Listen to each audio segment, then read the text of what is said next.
누군가 내 피부에 저주를 내렸나? 이런 생각 해보신 적이 있으신가요? 건성 같은 피부 질환은 그만큼 답답하고 사람을 힘들게 합니다. 고대에는 건선 백반증을 짜랏병이라고 해서 신의 벌로 취급했습니다. 오늘은 건선의 기상천외한 역사와 재밌는 기록들, 그리고 최신 치료법까지 같이 살펴보겠습니다. 함께 하시죠.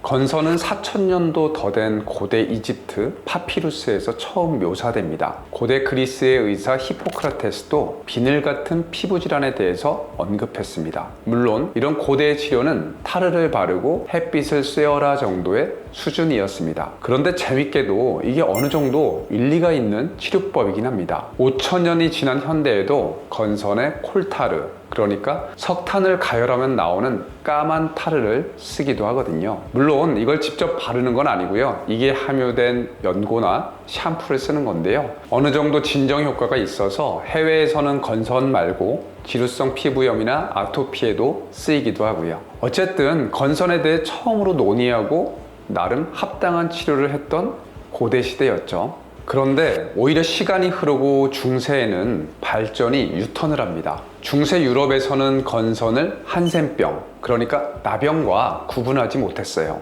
당시 건선 환자들은 사회에서 격리당했습니다. 종교적인 의식으로 치료하려는 시도가 많았는데 금식을 시키기도 하고 성수로 몸을 씻게도 했지만 당연히 효과는 없었습니다. 600년 전에 태어났으면 어땠을지 아찔하네요. 병원에 갔는데 늑대똥, 염소 피 같은 걸 주면서 잘 바르라고 한다고 생각해 보세요. 이게 치료인가 고문인가 싶으시죠? 실제로 행해졌던 치료입니다. 18세기나 되어서야 피부과가 발전하면서 의미 있는 설명들이 나오기 시작했습니다. 그렇다고 해서 치료가 잘 된 것은 아니고요. 나병과 건선을 구분하는 정도이긴 했습니다. 그렇지만 그때부터 건선 환자들은 격리되지 않고 기피 대상이 아니게 됩니다. 몇백 년씩 찍혔던 낙인이 드디어 사라진 건데요. 아픈 것도 서러운데 치료한답시고 가두고 굶기고, 지금 생각해보면 참 황당하죠. 그리고 이때서야 건선이 관절에도 문제를 일으킬 수 있다는 게 밝혀집니다. 건선의 특징 증상에 대해서도 더 정리가 되죠.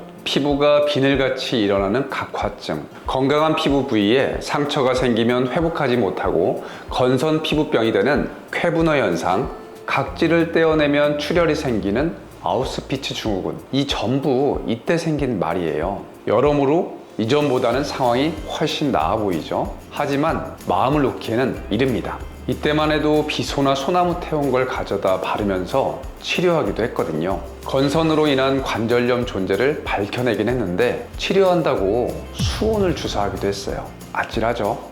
현대의학도 사실 모든 걸 해결하진 못했지만 큰 변화가 있었어요. 요즘은 건선이다 싶으면 중증도 평가부터 시작하죠. 전신적 관절염이 있는지, 그리고 피부의 몇 %나 건선이 덮고 있는지를 봅니다. 건선을 단순 피부병이 아닌 면역질환으로 보기 시작해서인데요. 염증을 일으키는 사이토카인이라는 물질이 있어요. 인터루킨, 종양 억제 인자 등으로 부르기도 하는데요. 이걸 직접 억제하는 표적 치료제가 요즘 핫한 치료법이죠.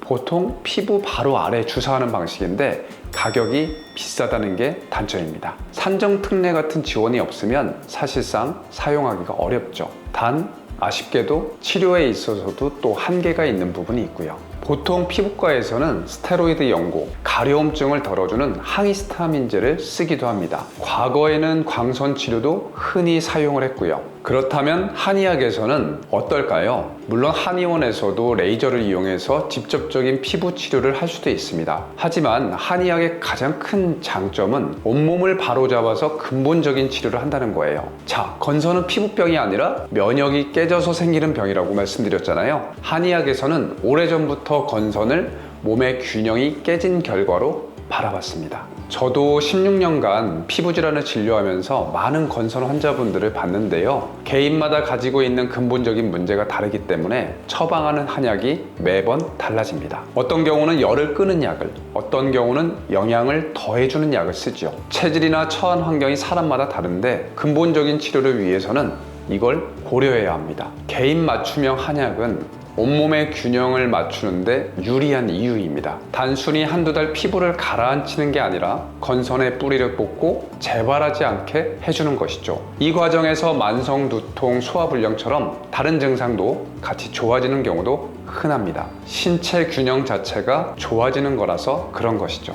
과학적 근거 없는 치료는 오히려 몸을 해칩니다. 건강 생각해서 귀찮은 것도 매일 참고 매일매일 수은을 발랐다고 생각해 보세요. 중세시대의 환자들은 진지했을 거란 말이죠. 요즘은 상황이 다를까요? 물론 수은 정도까지는 아니겠지만 검증되지 않는 식품을 먹거나 인터넷에서 건선에 좋다고 하는 민간요법을 따르거나 처방전 없이 직구한 연고를 바르고 계시지는 않으신가요? 한때 디톡스 주스가 유행했는데 과일이나 채소가 몸에 좋다고 무작정 마셨다가 당분 과다나 간 부담으로 오히려 몸이 상하는 경우가 많았습니다. 건선은 피부병을 넘어서 전신의 병에 가깝기 때문에 전문가의 도움을 받는 것이 가장 정확하고 빠릅니다. 그리고 전신의 근본 치료에는 한의학이 더더욱 효과적이고요. 이상 난치성 피부질환을 16년간 진료해온 동경한의원 유승선 원장이었습니다. 다음 시간에는 더 흥미롭고 유익한 정보로 찾아뵙겠습니다. 감사합니다.